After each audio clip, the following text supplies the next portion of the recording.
30-year-old Ann Miller had a life most women would envy. She was attractive, she was intelligent. A successful career and a new baby. She seemed to have it all. She was definitely somebody that people saw as somewhat of a role model. And her husband was just as accomplished. They were living the perfect American dream life. But Ann and Eric's charmed life took a tragic turn as Eric became mysteriously ill. It didn't seem like, they were figuring out what was wrong with him. And by the time the doctors and the police figured it out, it would be too late. They realized they were dealing with a murder. And the investigation would reveal an illicit affair, a shocking suicide, and a poisonous plot, all pointing police to one person. The more we looked, the more the story kept coming back to Ann Miller.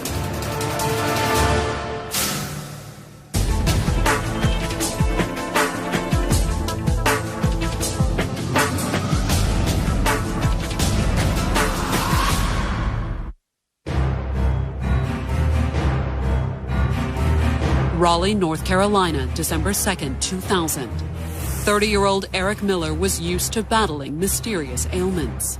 Eric was actually doing research on pediatric AIDS.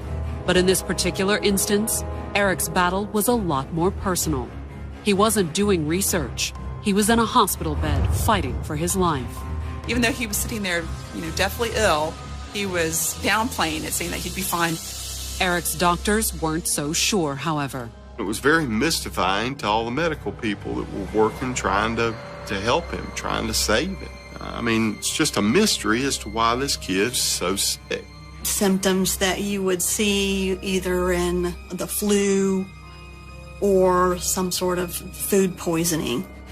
The symptoms had first appeared more than 2 weeks earlier, when an after-work bowling outing led to an 8-day hospital stay.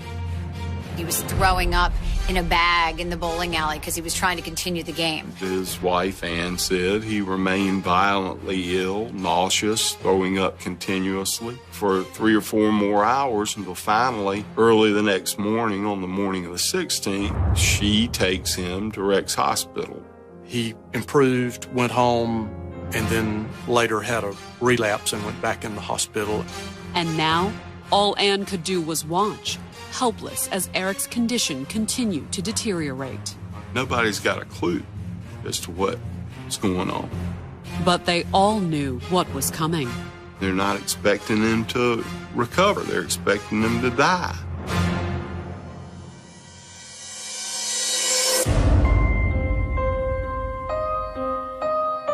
Born in 1970, Ann Breyer stood out in the quiet rural town of Spring Grove, Pennsylvania. Ann grew up in the Midwest, small town, all-American girl. She was an athlete. She was popular. She was bright. And she was always very polished. Her outer appearance was very important to her, how she dressed, her makeup, her hair, everything down to her fingernails and toenails. She was definitely somebody that people saw as somewhat of a role model. As ambitious as she was beautiful, in 1988, 18-year-old Ann enrolled at Purdue University and set her sights on a chemistry degree. But she found her strongest chemical connection when she met fellow student, 18-year-old Eric Miller. Essentially, almost a perfect man. Outstanding student, very good athlete. Eric excelled at everything he did. Eric always did the right thing, was always good in school. In other words, Ann and Eric seemed like a perfect match. I distinctly remember him coming back from class one day to our apartment and saying, guys, Tom, I've met this girl. And you could tell, instantly that he was head over heels with, infatuated with her. He was very smitten. She was attractive. She was intelligent. She seemed to be very interested in the same things, skiing or tennis or all the things that he liked to do. It was a pretty good fit for him. She was blonde, and it just kind of looked like the Ken and Barbie type of thing. Graduating from Purdue in 1994, Eric and Ann soon married. They pursued their PhDs at North Carolina State and moved into a comfortable house in Raleigh, North Carolina. Ann wanted to go to North Carolina. Her family was already there, and he saw his future with Ann. Eric loved Anne unconditionally. You know, his life, his world revolved around Anne. Not that attending NC State was a sacrifice. The university's PhDs commanded high pay at the private labs crowding North Carolina's Research Triangle.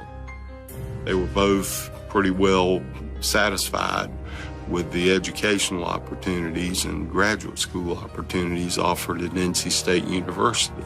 An exceptional student, Eric finished with his PhD first in 1998. He was torn. Part of him wanted to enter industry and do research and support the field in that way, but was really leaning towards a different direction where he could do more research in the medical field. Eric ended up passing on a high-dollar job with one of the Triangle's major drug manufacturers and decided to pursue a government-funded research position. Rather than making big money at one of the pharmaceutical companies, he decides to take a federal grant and work on pediatric AIDS. He was just the kind of guy that really cared about children, really cared about making a difference in the world, and he was so proud of the work that he was doing. But with Anne still pursuing her PhD at NC State, life wasn't easy for the young couple. Eric wasn't making a whole lot of money as a research fellow. None of them do. And the couple struggled even more when Anne became pregnant. Eric's family was constantly loaning them money, giving them money, and it was never enough.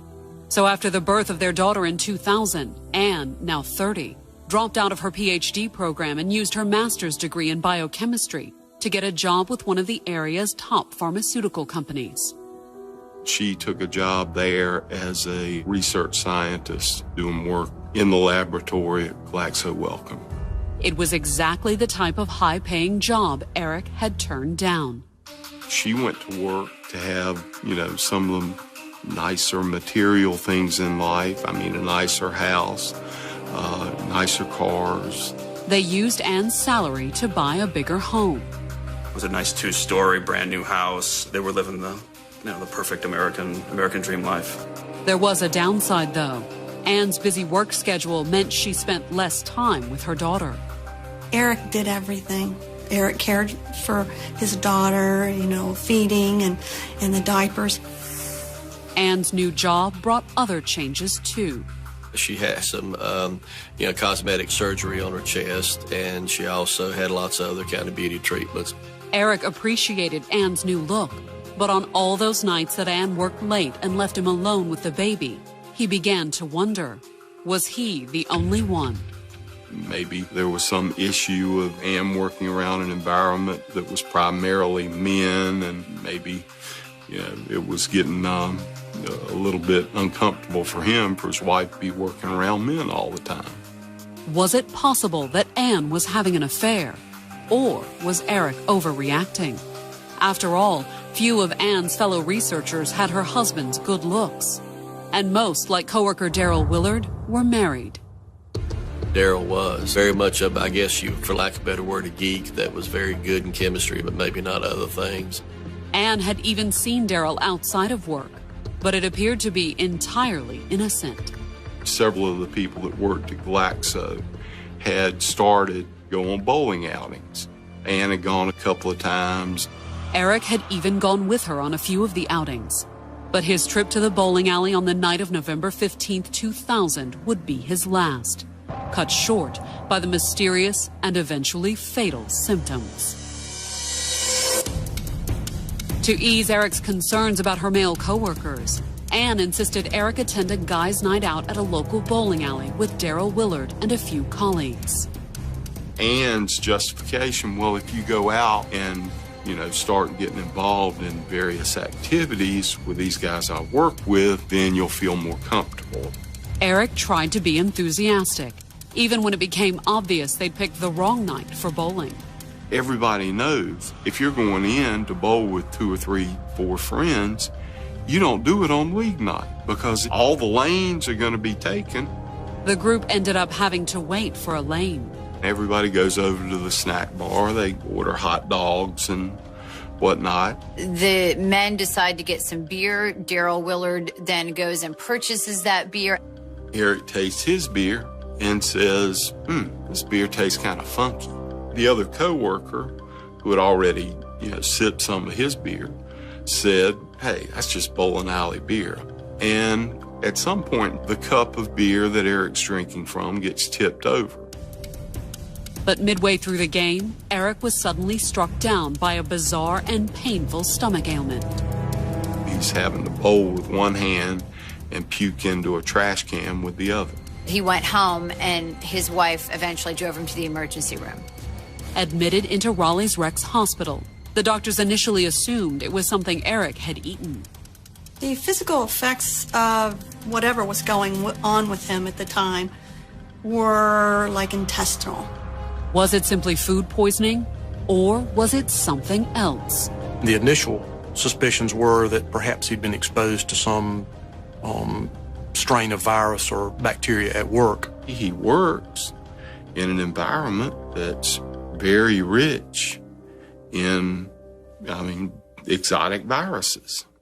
The doctors at Rex ran multiple tests, but couldn't seem to find a cause for his illness. They put him through so much, it was just heartbreaking. Blood test, bone marrow, which is supposedly very, very painful. Eric was moved to Rex's ICU, but after 5 days with no improvement, he was transferred to the University of North Carolina Hospital. They make arrangements and transfer him from Rex to UNC Memorial Hospital over in Chapel Hill, primarily because labs are faster. They've got much more, advanced laboratory capabilities at that large research hospital than they do at Rex. The doctors at UNC were no closer to figuring out what was wrong than their colleagues at Rex had been. But slowly, with Anne by his side, Eric's condition started to improve. He was able to be moved out of ICU by, I think it might have been like Thanksgiving night. I know by Friday he was eating and sitting up, trying to get up out of the bed. And on November 24th, after almost 10 days in the hospital, Eric was finally well enough that his doctors sent him home. On Thursday of that week, he actually takes a short walk around his little cul-de-sac neighborhood that he lives in. He's showing lots of signs of improvement. The doctors had never identified his mysterious ailment, however. And on November 30th, just 6 days after his homecoming, Anne would once again be rushing Eric to the hospital. He ends up getting taken back to Rex Hospital, the emergency room, because these symptoms have reoccurred. Coming up, the doctors make a startling discovery. Someone was trying to kill him. And the police search for the perpetrator. What kind of person can do something like this? Released from a Raleigh, North Carolina hospital after battling a mysterious illness, Eric Miller had spent the last 6 days recovering at home with his wife Anne by his side. He started to really come around. In fact, he was eating. He had seen his regular doctor. He had been doing a teeny little bit of exercise, walking. On the evening of November 30th, Eric had even felt well enough to celebrate his recovery. He and Anne had gone out for a romantic dinner. But during the meal, he had suffered a sudden, severe relapse. He's having explosive nausea. It's like somebody's just wrenching out his insides. Anne rushed Eric back to Raleigh's Rex Hospital. But the doctors there were just as mystified as ever. It was just very, very frustrating. It didn't seem like, they were figuring out what was wrong with him. Over the next 24 hours, Eric's condition continued to worsen. I remember him saying that, he saw like a devil or a Red Bull, and he was hallucinating. He was seeing things that wasn't there. As he hallucinated, the doctors and even his sister had to restrain Eric. He literally was thrashing on the table, and I remember laying on top of him and putting my body on top of him and trying just to calm him down and tell him that it would be okay. After more than 2 weeks of wondering whether her husband of 7 years would live or die, it was more than Anne could take. And she's like, I just gotta get out of here. I gotta get out right now. I can't take this anymore. And she just ran out of the room. There was little Anne or any of the doctors could do. It was rapidly becoming clear that this hospital stay would be Eric's last. He started having problems with his vitals. They couldn't figure it out. Then, on the evening of December 1st, a breakthrough. Eric's doctors discovered a mislabeled test result from his previous hospital stay. After weeks of speculation, they finally knew what was killing Eric Miller. And the reports come back from UNC Hospital to Rex Hospital in Raleigh. They're saying, hey, this is arsenic. They determined, based on those test results, hey, this guy's got huge amounts of arsenic. At that point, they didn't know if he was poisoned or if it was an environmental cause. But since it could be poison, the hospital immediately contacted the Raleigh Police Department with the information. Although by the time detectives arrived at the hospital, it was too late. By the time we, get out there, try to interview Eric, he's not in a position or able to provide us with a whole lot of information. Instead, when the police tried to limit access to the room, Eric used what little strength he had left to ask for Ann. And Eric said, oh no, I've got to have Ann. With Ann at his side, Eric Miller died early the next morning. He was only 30 years old. The next morning, both Eric's and Ann's families gathered at the Miller home as Ann began making funeral arrangements for her late husband. Meanwhile, Raleigh detectives went to Eric's lab, hoping to find the source of the arsenic. He was a scientist, so obviously the first thought is, well, maybe he came in contact with something where he worked. But the detectives found no evidence that Eric could have been accidentally exposed to arsenic while working at the lab. They realized they were dealing with a murder case. This is somebody intentionally giving him arsenic in an effort to poison him. But who? Once again, the investigation started at Eric's lab. We looked at Eric's co-workers, looked throughout Eric's background, trying to find some hint of something that was hidden in his lifestyle and his background that would lead somebody to do this to him. The investigators also had to rule out Eric's wife, Ann. Obtaining a warrant to search the Miller home, they failed to find any arsenic. But searching Ann's lab 2 days later, the police did find an arsenic compound called sodium cacodylate, which on its own wasn't all that suspicious.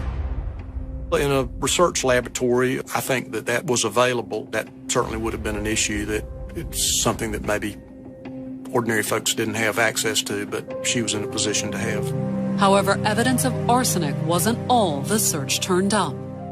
When we cracked open Ann's work computer, we were able to determine, hey, this girl's, she's been having affairs. Based on what the police found on Ann's computer, she had been having an affair with a married coworker named Daryl Willard. There was uncovered a lot of emails between Ann and Daryl, which obviously appeared to be romantic in nature. Was it a coincidence that Ann and Daryl's affair seemed to parallel Eric's mysterious illness?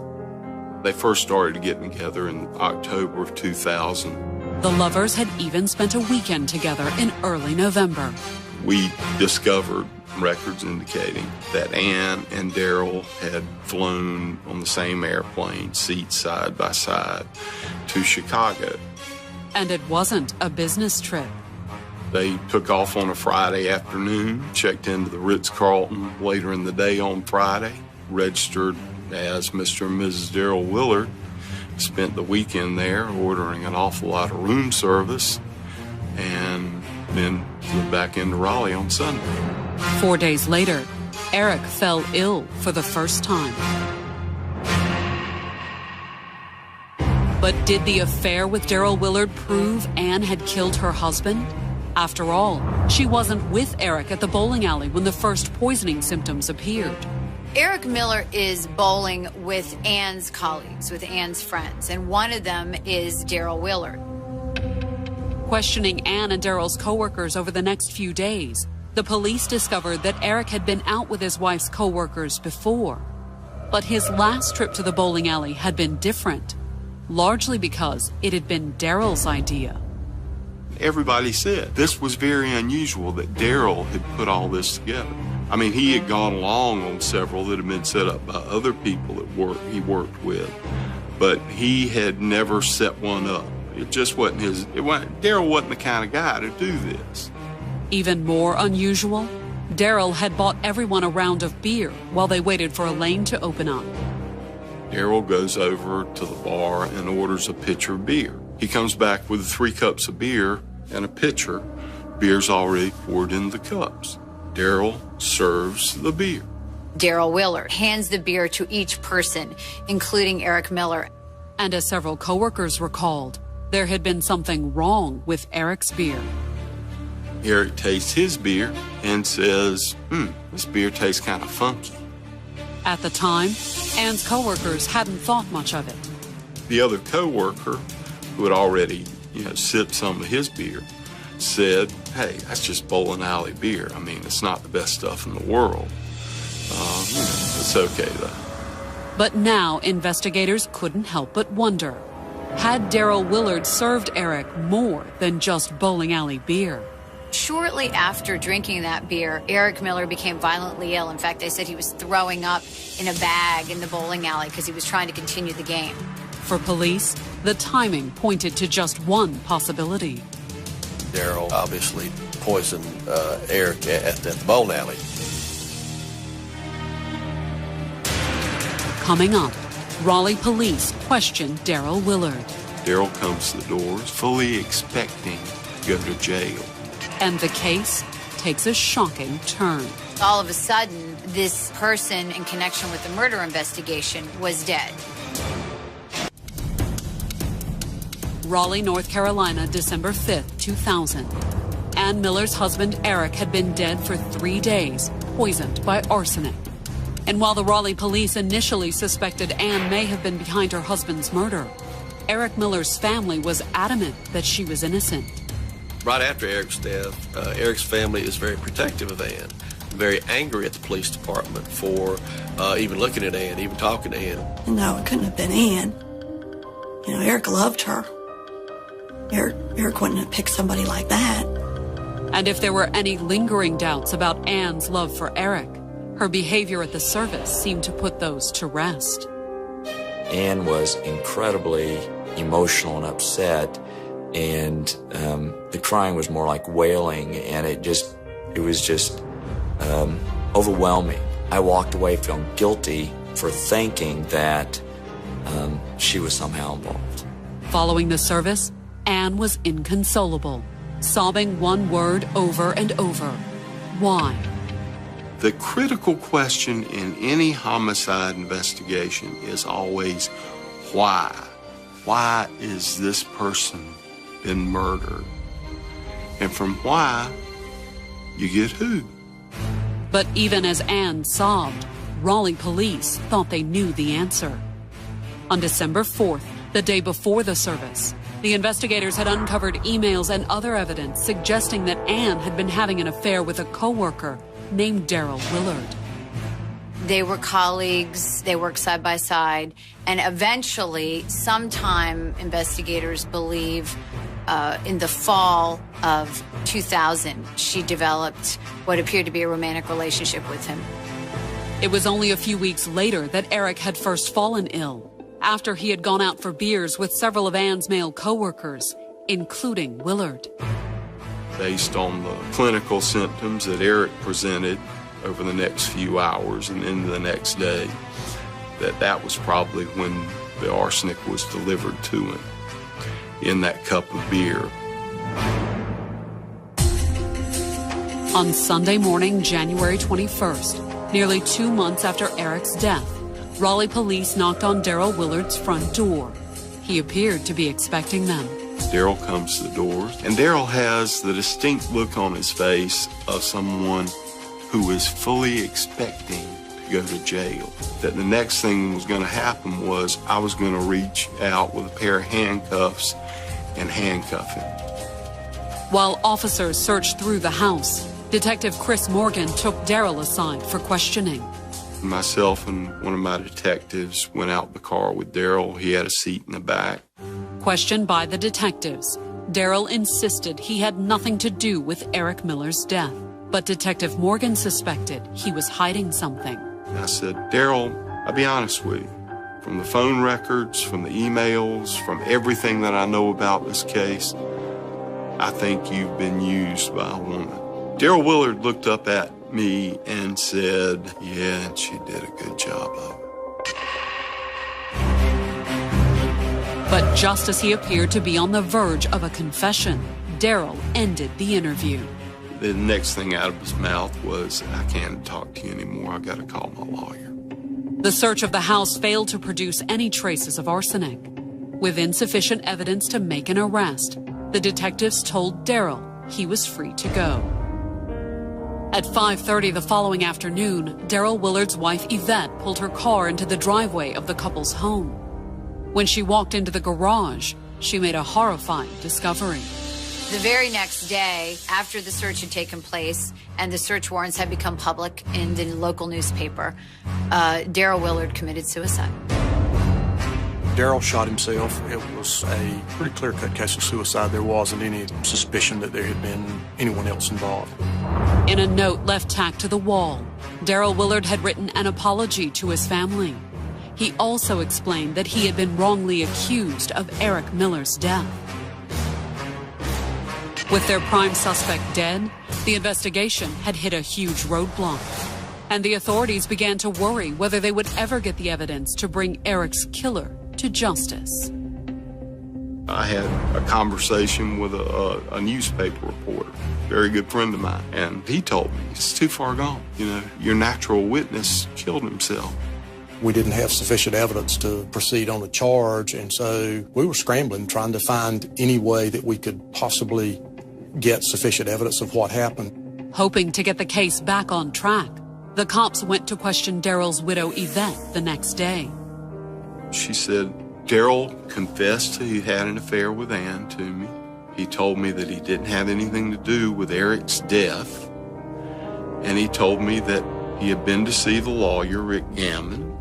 That much the investigators already knew. But then Yvette dropped a bombshell. Rick Gammon told him that he could be charged with attempted murder.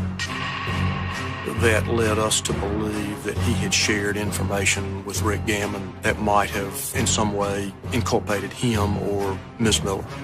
Unfortunately, Daryl Willard hadn't told his wife just what he'd said to his attorney, leaving police with only one option. We got to find a way to make Rick Gammon tell us what Daryl told him. But when the detectives went to Rick Gammon and requested the information, he refused, citing attorney-client privilege. Rick, who's a wonderful man, a wonderful attorney, is bound by his legal ethics and that you say nothing from your clients. Undeterred, the investigators and the Wake County District Attorney's Office sought a court order for the release of Gammon's notes. In their filing, they argued that the need to protect Daryl Willard's confidentiality ended with his death, a position his attorney vehemently opposed. When you tell your lawyer something, you have the assurance that it's confidential and that it will not be shared. As the legal battle shaped up, Ann Miller packed her bags, took her 1-year-old daughter, and moved in with her sister in Wilmington on the North Carolina coast. She wanted to get away from Raleigh. I think she wanted to get away from the attention that this case had become so high-profile. But soon after Ann left town, new information would send speculation about Eric's death into overdrive. And it would have the investigators wondering whether Ann would get away with murder. On May 10th, 2001, 6 months after Eric Miller died in a Raleigh hospital, the investigators received the coroner's report on his death. To their surprise, they learned that Eric had somehow received a final dose of arsenic after he had been admitted to the hospital. But that wasn't the only shocking news. Strands of Eric's hair indicated exactly when the poisoning had started. He had been receiving small doses of arsenic for a long period of time. At least 5 to 6 months worth of time in which he was getting some sort of arsenic put into his system. Ann is the only one that had the constant access to Eric to give him all these doses. However, according to the coroner, those small early doses weren't enough to kill him. It was almost like she sort of played around with it in the beginning, a little dose here, a little dose there, but then when it gets right into the late fall and the winters where she really becomes very serious with it and decides to give him the fatal dose.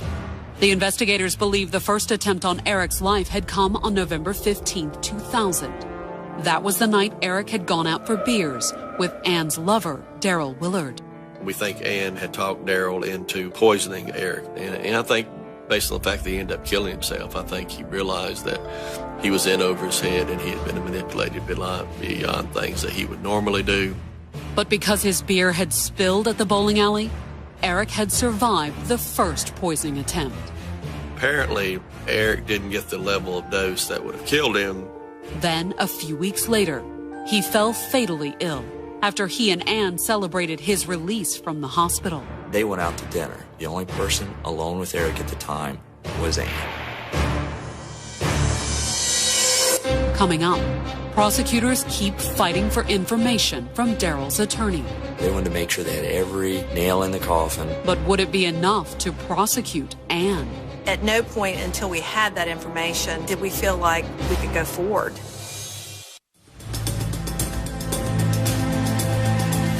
By spring of 2004, Ann Miller had done a lot to put her husband Eric's death behind her.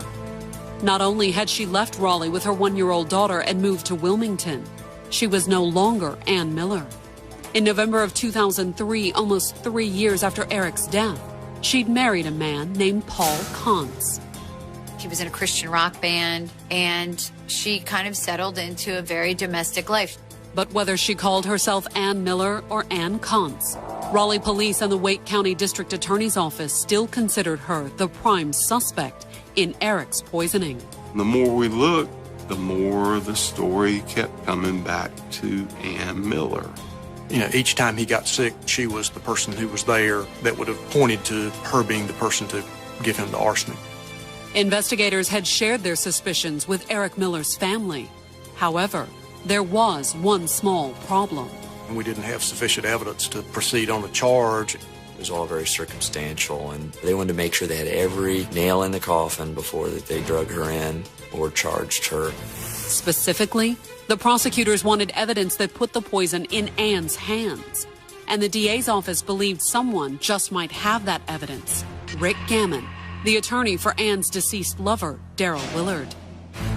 Shortly before Daryl Willard killed himself, he went to talk to Rick Gammon about the case. Rick Gammon told him that he could face attempted murder charges.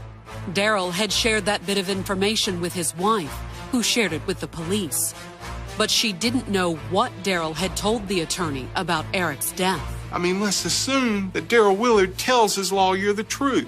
Whatever he tells him, Rick in return is telling him he could be charged with attempted murder. He's going to have some basis in fact for making that prediction. Whatever those incriminating details were, could they also incriminate Ann?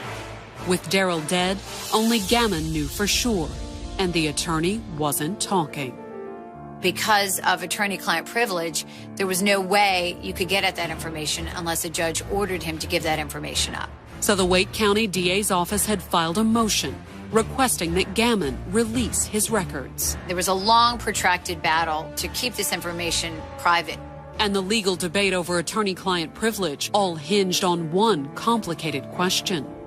Does it transcend death? Finally, after almost 2 years of legal wrangling, the question went before the North Carolina Supreme Court in May of 2004. They presented a very powerful argument that attorney-client privilege, even after death, could never be breached. The justices disagreed. Since there was no danger of incriminating his now deceased client, the state Supreme Court ruled that Gammon had to reveal the contents of his conversation with Daryl. It was a very narrowly defined case, but it gave us what we needed. On May 27th, Rick Gammon hand-delivered notes from his conversation with Daryl Willard to the authorities. When the investigators read the contents, Gammon's notes confirmed that it was Ann who had been poisoning her husband. In fact, according to what Daryl told his attorney, Ann had given Eric a final dose of arsenic shortly before his death. She had administered a dose of arsenic to her husband while he was hospitalized in his final hospitalization. Daryl didn't witness Ann delivering the fatal dose to her husband, but according to paragraph 12 of Gammon's notes, She had confessed to it while Eric lay dying in his hospital bed. Daryl Willard told Mr. Gammon that he had met Ann Miller in the parking lot of the hospital while Eric was being treated there, and she had gotten into the SUV, and they were sitting there, and she held up a syringe that was empty. And she said, "I just used this to inject the poison into Eric's IV."